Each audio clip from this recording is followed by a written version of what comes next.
Kita coba masuk ke jendela kehidupannya Namrud. Di zaman Ibrahim alaihissalam, Namrud ini dia coba mengikrarkan dirinya. Awal dia dirobatkan jadi raja, setelah ayahnya meninggal, dia robatkan dirinya menjadi Tuhan, mengikrarkan dirinya sebagai Tuhan. Dan siapapun yang mengiyakan itu, semua kebutuhannya dipenuhi, dikasih oleh Namrud. Maka masyarakatnya semua mengakui dia sebagai Tuhan, karena apapun yang disampaikan dikasih, apapun yang diminta dikasih, hanya dengan mengikrarkan dia sebagai Tuhan. Sampai akhirnya menyebarlah penyembahan terhadap Namrud ini. Begitu dia baru menobatkan diri menjadi raja, menjadi Tuhan seperti ini, hari pertama, dan mulailah dia membagi-bagi segala macam kebutuhan masyarakatnya sehingga dia diakui sebagai Tuhan. Allah subhanahu wa ta'ala membuatnya mimpi. Dia mimpi kerajaannya hancur, kebakaran sana sini. Maka dia kaget di tengah malam, kemudian dia bangunkan seluruh penasehat-penasehatnya. Bangun semua, bangun. Salah satu penasehat terdekatnya Namrud itu bernama Azar. Azar ini ayahnya Nabi Ibrahim alaihissalam. Jadi ayahnya Nabi Ibrahim alaihissalam ini adalah penasehatnya Namrud. Bahkan dia orang tangan kanannya Namrud. Azar ini, Bapak Ibu sekalian, sangat mahir membuat patung. Jadi Namrud ini pada saat mengaku sebagai Tuhan, dia suruh Azar buat patung-patung dia dan patung-patung yang Namrud ingin, seperti misalnya patung harimau, beragam macam. Disebarkanlah patung-patung tersebut di seluruh pelosok wilayah kekuasaannya dia. Jadi orang-orang tidak perlu datang ke Babilonia, ibu kota Irak pada saat itu, untuk menyembahnya. Cukup menyembah patung-patung yang dikirim ke sana. Dan Azar ini otaknya, ayahnya Nabi Ibrahim AS. Ditakan dia semua pembuatan patung itu. Jadi menjadi tangan kanannya Namrud. Kaget dan Namrud malam hari, kemudian dia tanya penasehat-penasehatnya, apa syarat kalian? Apa nih, mimpi apa nih? Kata mereka, kami tidak tahu mimpi ini apa ini, tidak ada gambaran. Sampai akhirnya ada satu orang yang berkata dari penasehatnya, mungkin malam ini ada bayi yang lahir, laki-laki di Babilonia yang akan menghancurkan kerajaan Anda. Tiba-tiba Namrud menangkap pernyataan tersebut, lalu dia mengeluarkan instruksi yang aneh. Dia mengatakan, kalau begitu semua anak laki-laki yang lahir malam ini di Babilonia dibunuh. Malam ini juga, sekarang gerakkan. Sebelum terbit matahari, keliling di semua rumah, ada anak bayi laki-laki baru lahir, bunuh semua. Kebetulan Azar hadir di situ. Malam itu hadir karena dipanggil tiba-tiba kumpul sama Namrud. Dan istrinya baru melahirkan anak laki-laki, itulah Ibrahim. Maka dia pun pulang ke rumahnya lalu mengatakan, selamatkan Ibrahim ke hutan. Karena Namrud sudah mengeluarkan instruksi suruh bunuh semua anak laki-laki. Pasti dia kalau ketahuan akan dibunuh nih. Dilarikanlah Ibrahim alaihissalam ke hutan. Ada banyak cerita tentang Ibrahim waktu masih kecil. Beliau tinggal di dalam hutan. Kemudian Allah subhanahu wa ta'ala perawatnya. Ada athar yang menyebutkan Ibrahim mengisap jempolnya, kemudian keluar susu dan segala macam cerita. Tapi saya tidak ceritakan tentang kisah kecilnya Ibrahim alaihissalam. Yang saya ceritakan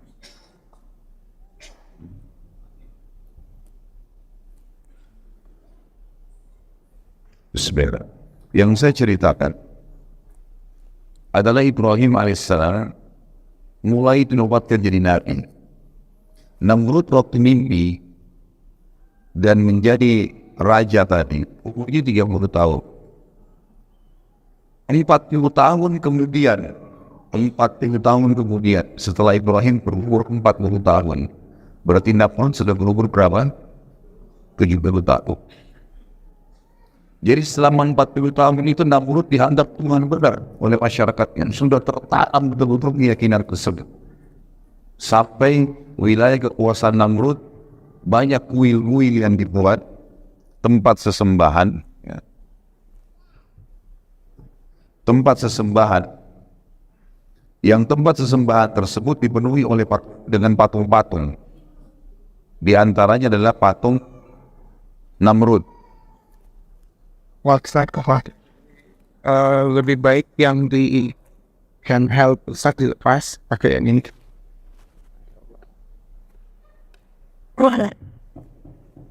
Ya.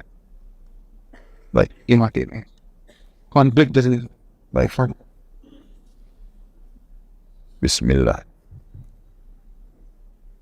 Dengar tak? Udah sampai mana? Namrud kenapa Namrud? Baik.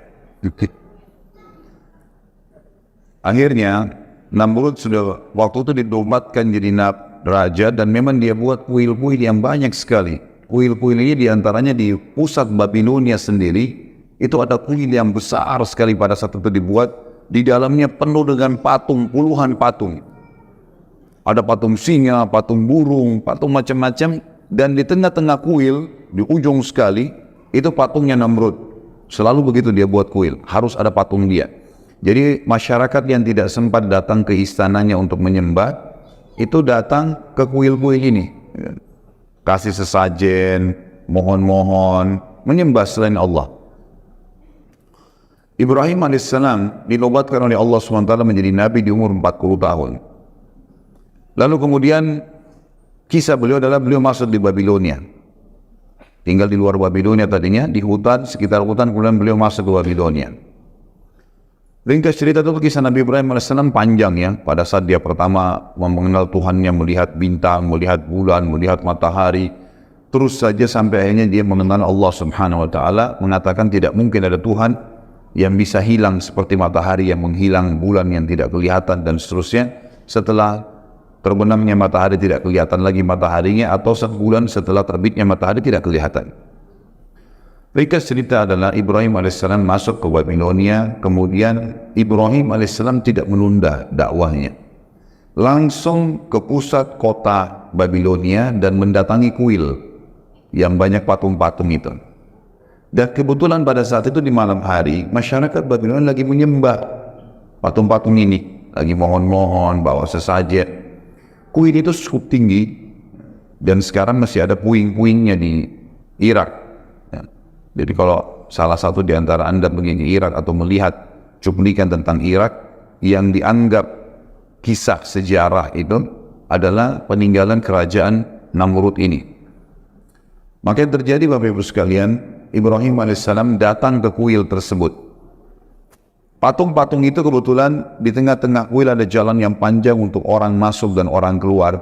Di kiri kanan tembok penuh dengan patung-patung yang besar. Di tengah-tengah ruangan ada patung Namrud yang besar. Dan di situ antara orang dengan patung itu ada jeda bangunan yang cukup tinggi. Orang harus lewat tangga untuk naik ke atas, dan sudah menjadi doktrin, dogma pada saat itu, keyakinan kalau tidak boleh orang biasa mengantar sesajen ke patung-patung itu. Harus melalui penjaga kuil. Jadi penjaga kuil ini punya kedudukan tersendiri. Siapa yang mau kasih sesajen, punya hajat apa, dikasih. Dia mau kasih kepada patung yang mana nih? Misal patung sana. Lalu kemudian nanti dia yang antar ke situ. Tiap hari mereka lakukan kebodohan ini. Ringkas cerita, Ibrahim alaihissalam malam itu langsung datang ke kuil tersebut. Sementara orang lagi memuja-muja patung, Ibrahim alaihissalam naik ke tangga yang untuk pergi ke patung-patung itu. Lalu Ibrahim alaihissalam pada saat dia naik, orang tahu Ibrahimnya tidak dikenal sebelumnya dan tahu siapa penjaga kuil, musuhnya yang biasa bisa naik. Orang lain selain penjaga kuil yang naik pasti kualat tuh. Nanti kena penyakit, nanti kena petir, nanti kena macam-macam. Keyakinan mereka pada saat itu. Ringkas cerita, Ibrahim alaihissalam sengaja naik. Orang-orang semua akhirnya mata dan menunjuk Ibrahim. Ibrahim alaihissalam datangin patung yang pertama. Lalu Ibrahim alaihissalam lihat di situ ada sesajen buah-buahan, buah segar, diantaranya apel. Ibrahim alaihissalam ngambil apel itu. Orang-orang semua heran. Ini keyakinannya, jangankan ngambil sesajen itu, mendekati saja sudah kualat, gitu kan. Ibrahim alaihissalam ambil apel itu, kemudian sengaja menggigitnya di depan mereka, bukan untuk makan. Lalu Ibrahim balik ke patung itu sambil berkata, "Wahai yang dianggap Tuhan oleh masyarakat Babilonia, apa kau tidak marah saya ambil apelmu?" Kira-kira patung nyaut nggak? Gak ada suara. Hening pada saat itu. Tapi orang sudah yakin ini Tuhan mereka. Ya, gitu. Maka Ibrahim ulangi alaihissalam, wahai yang dianggap Tuhan oleh masyarakat Babilonia, kau tidak marah saya makan apelmu? Gak ada suara. 3 kali, wahai yang dianggap Tuhan oleh masyarakat Babilonia, yang selalu dipuji, kau tidak marah saya ambil apelmu? Gak ada suara. Ibrahim melakukan gerakan yang lebih lagi daripada itu. Apel yang sudah digigit tadi dilempar ke wajahnya patung itu. Jatuh apel, ini penghinaan luar biasa. Jatuh apel tersebut sudah pasti tidak ada apa-apa. Lalu dia balik lagi, wahai yang dianggap Tuhan masyarakat Babilonia, kau tidak bisa lawan saya sudah lempar wajahmu dengan apel ini. Sudah saya ambil apelmu, saya lempar lagi wajahmu. Gak ada suara tentunya. Makin hening suasana. Ini yang hadir di kuil-kuil ini besar sekali. Bisa menampung sampai ribuan orang. Dan Ibrahim AS melakukan gerakan ini luar biasa di malam yang memang mereka lagi puncaknya beribadah lah. Lalu Ibrahim AS tidak cukup situ, pindah ke patung sebelah, lakukan hal yang sama. Patung sebelah sama, terus dikelilingi semua puluhan patung itu. Sampai selesai semua, orang-orang menyaksikan kejadian tersebut dengan tercengang. Lalu Ibrahim balik ke arah mereka mengatakan, wahai masyarakat Babilonia, apakah kalian tidak punya akal menyembah patung-patung yang kalian pahat sendiri, yang kalian buat sendiri matanya, tidak bisa berbuat apa-apa? Bukankah saya sudah buktikan ke kalian, saya ngambil sesajen yang kalian kasih, mereka tidak bisa marah, saya lempar ke wajahnya, mereka tidak bisa marah, dan saya bahkan bisa menghancurkan Tuhan-Tuhan kalian dengan tangan saya. Orang-orang Babilonia hening semua. Kata Ibrahim, yakinlah dan percayalah, saya utusan Allah dan Allah Tuhan kalian yang menciptakan langit dan bumi ini. Dialah yang harus ditundukin. Orang semua tenang, gak ada yang bicara. Bingung antara iya atau enggak. Ini baru ucapan pertama dakwah Nabi Ibrahim AS. Maka mereka pun akhirnya ada yang diam terus keluar dari kuil. Kata Ibrahim AS, demi Allah kalau kalian tidak mau meninggalkan menyembah berhala-berhala ini, maka saya akan melakukan tipu daya terhadap Tuhan-Tuhan kalian. Mereka keluar dari kuil. Ibrahim AS turun juga dari tempat tersebut. Tidak ada yang berani menyentuh Ibrahim, karena Ibrahim ini sudah mengalahkan Tuhan mereka. Berarti ini bahaya, lebih berbahaya Ibrahim daripada Tuhan, gitu kan? Mereka tidak ada yang berani dekat dengan Ibrahim AS. Ibrahim keluar, ngambil kampak, kembali lagi masuk. Tapi orang-orang sudah bubar semua nih, tinggal penjaga kuil pada saat itu. Ibrahim AS naik kuil ini, patungnya dihancurin semua, dipotong tangannya, dipecahin kepalanya, potong kakinya, semua dirusakin sama Ibrahim, berantakan. Penjaga kuil sendiri ini tidak berani, tetap masih menganggap Tuhan. Ini sudah puluhan tahun keyakinannya. Dihancurin semua sama Ibrahim AS, lalu kepala patung itu, tangannya, kakinya ditumpukin di patungnya Namrud yang besar. Lalu kampak yang Ibrahim pakai AS menghancurkan tadi ditaruh di tangannya patung Namrud. Udah Ibrahim AS pergi. Besok pagi mereka mau ritual lagi, bawa lagi sesajen, berantakan semua kuil tersebut. Mereka bilang, siapa yang buat nih? Kok bisa terjadi begini pada Tuhan-Tuhan kami? Penjaga kuil bilang, tuh anak muda yang semalam tuh, Ibrahim. Panggil Ibrahim, panggil Ibrahim. Begitu Ibrahim datang, mereka mengatakan, Al-Quran menceritakan, anta fa'alta hadha bi'alihatina ya Ibrahim. Apa kau yang buat ini terhadap Tuhan kami wahai Ibrahim? Apa jawab Ibrahim? Yang pegang kampak itu siapa? Kok tanya saya? Itu kampak kan di tangannya patung yang besar. Tanya kalau dia bisa ngomong, gitu kan? Maka Allah mengatakan mereka pun kembali ke diri mereka sendiri. Benar nih, kan itu? Nggak mungkin Tuhan nggak bisa membela dirinya, dan juga tidak mungkin secara akal dia bisa sebenarnya menghancurkan yang lainnya. Lalu kata mereka, pada kondisi hening semuanya, mereka ada satu orang yang nyaut, ini kita harus lapor kepada Tuhan kita yang paling besar, Namrud.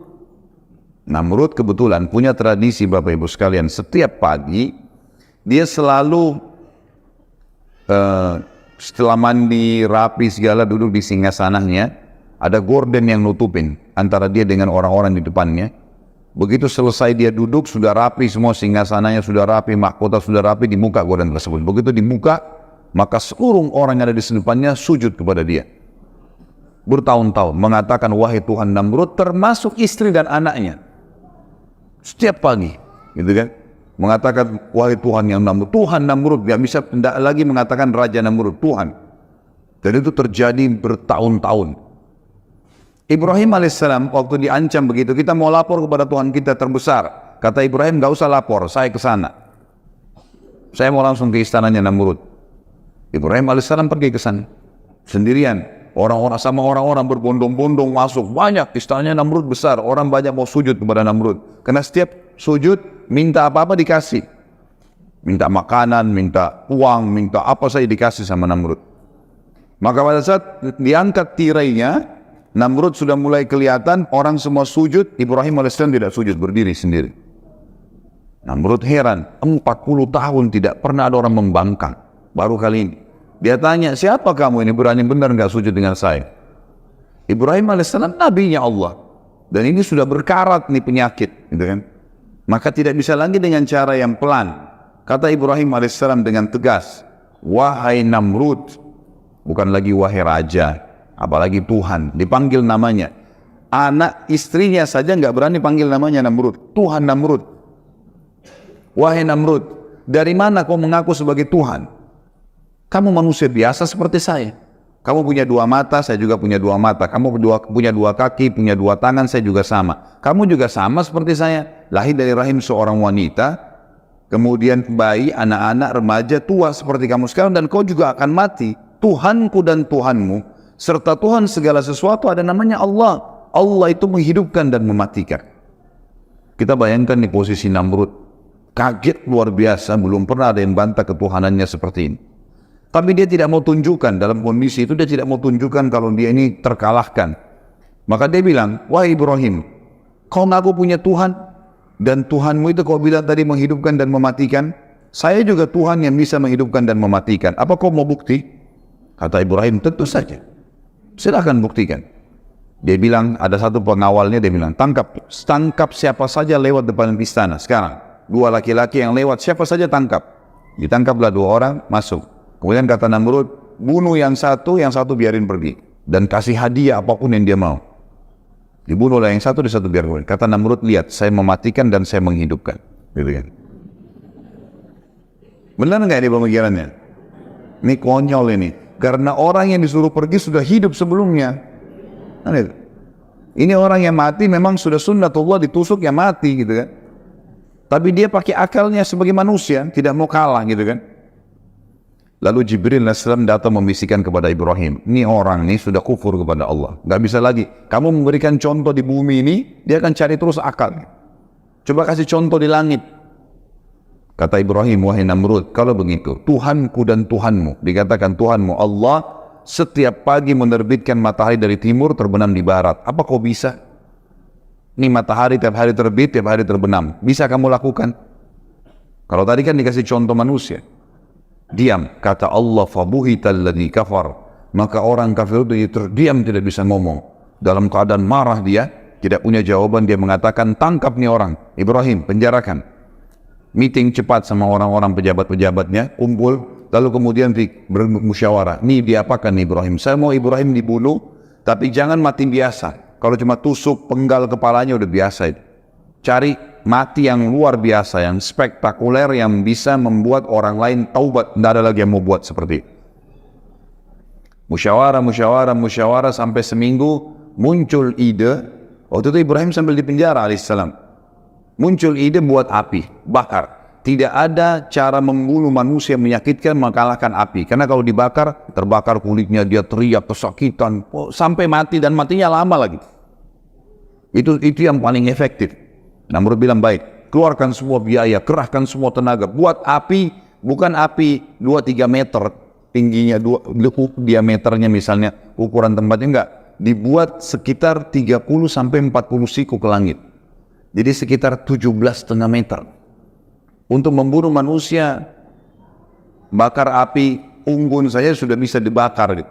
Tapi ini enggak, dia buat api yang luar biasa. Supaya seluruh masyarakat dunia bisa menyaksikan. Dibuatlah tumpuan yang tinggi, kemudian di tengah-tengahnya dipenuhi dengan api bara besar sekali. Dan itu dibuat sengaja tinggi sehingga orang dari jarak jauh pun bisa melihat. Gitu kan. Misal kalau kita bilang di atap ini, kita ini jadikan pondasi, atap inilah tempat api itu. Orang dari jauh pun bisa melihatnya. Ringkas cerita adalah dibakarlah api tersebut dengan biaya yang besar, dengan tenaga yang besar. Di sekitar api, Namrud letakkan prajurit-prajurit pilihannya untuk menjaga. Lalu Ibrahim alaihissalam dikeluarkan, kemudian Ibrahim alaihissalam dibuka bajunya. Supaya kata Namrud dia bisa merasakan lebih sakit lagi daripada api itu. Waktu Ibrahim alaihissalam akan dilempar dari jarak jauh masuk ke dalam api, gitu kan? Maka yang terjadi adalah Ibrahim alaihissalam sempat kedatangan Jibril alaihissalam, dan Jibril berkata, wahai Ibrahim, Allah telah mengutus saya kepada kamu, dan Allah berkata kepada saya bahwasanya Jibril bantulah Ibrahim apapun yang dia mau. Maka sekarang kau bisa minta tolong sama saya apa saja Ibrahim. Kau minta saya bunuh Namrud, saya matikan Namrud. Kau minta saya hancurkan Babilonia, saya hancurkan Babilonia. Kau minta saya padamkan api, saya apa saja minta sekarang saya bisa jalankan. Titahnya Allah kepada saya begitu. Kata Ibrahim alaihissalam, wahai Jibril, kalau kepadamu saya tidak perlu, tapi kalau kepada Allah saya akan minta. Makanya Allah memuji Ibrahim mengatakan, Inna Ibrahim kana ummah. Ibrahim itu satu orang tapi seperti satu umat. Keyakinannya luar biasa. Jibril pun dia tidak mau minta tolong. Maka dengan setelah itu Jibril pun alaihissalam pergi, lalu berkata Ibrahim alaihissalam, ya Allah, zat yang telah aku imani secara gaib, nggak kelihatan, gitu kan? Nggak ditahu Allah itu, tidak kelihatan, cuma bisa dirasakan keberadaannya, kan gitu. Diyakini keberadaannya. Aku yakin engkau yang telah menciptakan aku dan segala sesuatunya termasuk api di depanku ini. Api ini lagi berkobar besar. Ibrahim sudah diikat, dilempar dari jarak jauh dengan katapel gitu. Jadi jauh sekali jaraknya agar kelihatan oleh orang-orang. Lalu dia bilang, engkau yang telah menciptakan aku dan seluruh segala itu dan termasuk api, dan engkau yang menjadikan api ini dasarnya, fitrahnya panas. Jadikanlah api ini dengan kemahabesaranmu dingin dan keselamatan untukku. Balik dari panas menjadi dingin. Maka Allah SWT mengatakan, kami terima permohonannya Ibrahim. Dalam kondisi dia ingin membuktikan kebesaran Allah. Maka dilemparlah Ibrahim AS dari jarak jauh. Pada saat dilempar Ibrahim AS, ada satu kejadian juga di situ. Ibrahim AS pada saat masuk ke dalam api, tentu Bapak Ibu sekalian, manusia kalau kena api, sekuat apapun badannya, sekekar apapun, pasti teriak. Gitu kan? Nggak ada yang bisa menahan panasnya api. Maka begitu Ibrahim AS masuk ke dalam api, subhanallah, nggak ada teriakan, nggak ada jeritan, nggak ada suara apapun, nggak ada, hening sekali. Orang-orang sempat bertanya, ini Ibrahim ini mati atau enggak ya? Namrud pun bingung, tidak ada orang yang kena api, tidak ada teriakan. Maka Namrud itu kebetulan singgasananya ditaruh di luar, diangkat, kemudian dia berhadapan sama api, dia melihat api itu, dia menyaksikan sendiri, nggak ada suara. Lalu Namrud ingin menenangkan audiensnya, masyarakatnya waktu itu, dia mengatakan, Ibrahim sudah mati di awan kena asap saya, asap api saya. Udahlah, orang percaya, orang bubar. Kata Namrud, biarkan 3 hari. 3 hari biar terbakar. Dan dijaga ketat di sekitar api. Kalau ada Ibrahim mau coba lari, dorong. Tapi nggak ada suara ini, nggak ada apa-apa ini. Nggak ada berita, nggak ada cerita, nggak ada derikan, nggak ada suara sama sekali. Bubarlah semua. Sampai 3 hari. Namrud ini masih makan, minum, berhubungan biologis dengan pasangannya. Allah membiarkan orang-orang kafir itu melakukan upayanya dan melalui kehidupan dunia yang cuma sebentar ini. 3 hari kemudian, subhanallah, dia nikmatin hidupnya luar biasa, berpesta-pesta menganggap Ibrahim sudah dibakar, sudah mati. Hari ketiga dikeluarin lagi singgasana, undang lagi masyarakat Babilonia. Begitu mereka datang semua, lalu kata Namrud, saya ingin padamkan api. Saya ingin lihat debunya Ibrahim. Padamkan api. Semua orang menyaksikan. Waktu dipadamkan api, mereka kaget. Ibrahim AS sedang duduk di tengah-tengah tumpuhan api mereka. Duduk. Tidak ada apa-apa sama sekali. Gitu kan? Maka Jibril AS datang kepada Ibrahim menyampaikan instruksi satu saja. Wahai Ibrahim, Tuhanmu perintahkan kau untuk berdiri pulang ke rumahmu. Nggak ngomong apa-apa, itu saja instruksinya. Berdiri pulang ke rumahmu. Ibrahim AS belum mengerti itu. Yang penting perintah Allah sudah jalanin. Gitu kan? Dan ini tugasnya orang beriman nih. Diperintahin apapun kerjain. Masalah ada hikmahnya, gak ada hikmah itu urusan nanti. Dia sudah yakin Tuhannya. Ternyata ada satu hal yang ingin Allah sampaikan kepada seluruh orang yang hadir pada saat itu. Ibrahim alaihissalam, orang-orang pada saat itu lihat Ibrahim duduk. Namrud sempat ucapin kalimat, Ibrahim terbakar kaku. Jadi dia terbakar kaku jadi hangus, tapi kan dari jauh orang tidak tahu ini hangus atau enggak. Maka terbantahkan pada saat itu karena Ibrahim berdiri dan turun, pergi ke rumahnya, pulang ke rumahnya, itu saja. Perintahnya Allah kan itu. Orang-orang semua bilang, berarti Ibrahim enggak mati dibakar api. Banyak orang yang beriman kepada risalah Nabi Ibrahim. Berarti Tuhannya Ibrahim luar biasa. Namrud pulang ke istananya, bingung mau jawab apa lagi nih. Dan kira-kira Bapak Ibu sekalian, dan ini selalu Allah beginikan orang-orang kafir ya. Dibiarkan mereka melakukan upaya mereka maksimal, dan akhirnya Allah batalkan dengan hal yang kecil. Kira-kira setelah membuat api sebesar itu, dengan biaya yang besar, tenaga yang besar, kira-kira apa lagi yang bisa Namrud lakukan?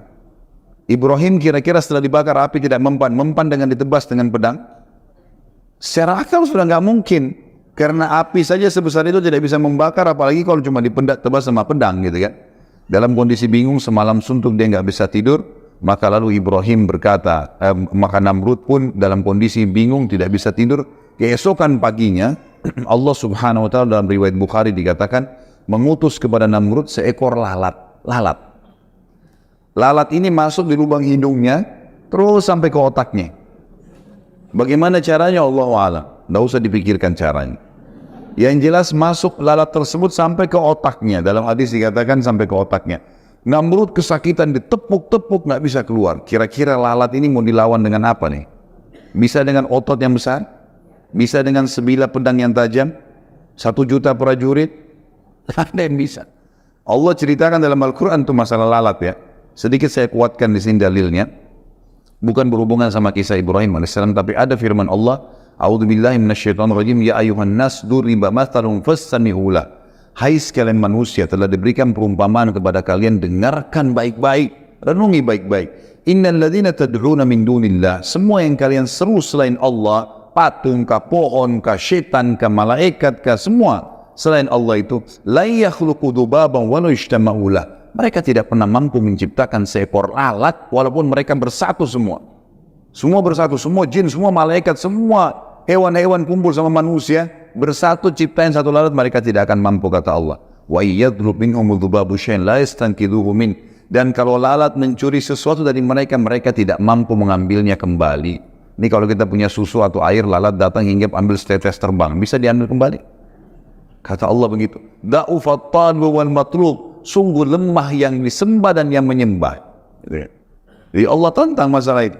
Namrud ini sempat ingin menyiksa Ibrahim berapa hari tadi? 3 hari. Allah siksa dia 3 hari. Lalatnya 3 hari di otaknya. Nggak makan, nggak minum, teriak-teriak, kesakitan, terbolak-balik. Nggak tidur, nggak makan, nggak minum. Manusia 3 hari nggak makan, nggak minum, nggak istirahat, sudah kacau balau semuanya. Sehari aja kita begadang sudah pusing besoknya, apalagi ini 3 hari, tidak makan, tidak minum, dan seterusnya. Dan kesakitan, terganggu. Kita maaf, ingus saja yang ada buntu itu sudah susah. Ini lalat di dalam bergerak-gerak, gitu. Dia kesakitan. Maka akhirnya 3 hari kemudian dia mati, meninggal, tergelepar di depan singgasananya. Dan subhanallah, pada saat dia meninggal, semua pejabatnya datang mendekat. Orang-orang yang meyakini dia sebagai Tuhan. Dan dengan hikmah Allah, mereka menyaksikan lalat keluar dari hidungnya. Keluar tuh lalat. Sehingga mereka tahu Namrud mati dengan seekor lalat. Tersebar satu Babilonia dulu, raja yang selama ini dianggap Tuhan dibunuh oleh seekor lalat. Inilah akhir kehidupan Namrud. Bapak Ibu sekalian, Allah berikan kita akal fikiran, hati nurani. Akal dengan kecerdasannya untuk berpikir, membedakan mana benar, mana tidak. Hati nurani dengan perasaannya, bisa peka, mengetahui mana yang disuka, mana yang tidak disuka. Mana yang harus diikutin dan mana yang tidak diikutin. Sebenarnya sudah cukup dengan 1-2 sampel. Ingat, tidak semua orang beriman itu mati badannya wangi. Tidak semua. Tapi 1-2 orang Allah perlihatkan. Tidak semua orang yang jahat itu meninggal badannya meletup-letup rusak. Enggak, tapi 1-2 orang Allah perlihatkan. Karena kalau setiap orang kafir mati badannya rusak, enggak ada orang kafir nanti. Allah memang sengaja menguji dengan keimanan dan mau beriman enggak, gitu kan. Jadi harus ambil pelajaran.